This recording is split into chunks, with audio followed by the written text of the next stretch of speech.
আল্লাহ রাসূল পরবর্তীতে বলে ফামান কানাত ফাতরাতুহু ইলা সুন্নতি, ফামান কানাত ফাতরাতুহু, আর যার উদ্দীপনা, যার আগ্রহ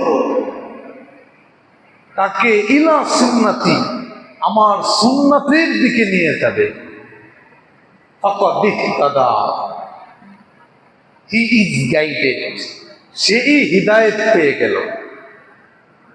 আর ওমান কানাত ইলা গায়রি যালিক, আর যার উদ্দীপনা, যার আগ্রহ, যার প্রেরণা আমার সুন্নাত থেকে তাকে অন্য কোথাও নিয়ে গেল, ফাকাদ যাল্লা, হি ইজ মিসগাইডেড, সে ভ্রষ্ট হয়ে গেল। এজন্য প্রতিটা কাজের একটা প্রভাব আছে, সেই প্রভাবের থেকে একটা প্রেরণার সৃষ্টি হয়। সেই প্রেরণা আমাকে হয়তো ডান দিকে নিয়ে যায় অথবা বাম দিকে নিয়ে যায়, প্রতিটা কাজের। এই জন্য আপনি যেই কাজটা করবেন সেই কাজের একটা প্রভাব আছে।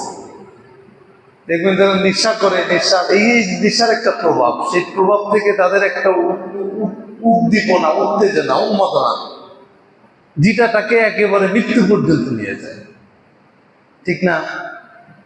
প্রত্যেকটা কাজের এমন একটা প্রভাব, সেই প্রভাব থেকে একটা প্রেরণা, সেই প্রেরণা থেকে হয়তো বা সে ভালো কোনো পথ অথবা খারাপ কোনো পথে পরিচালিত হয়ে শেষ হয়ে যায়।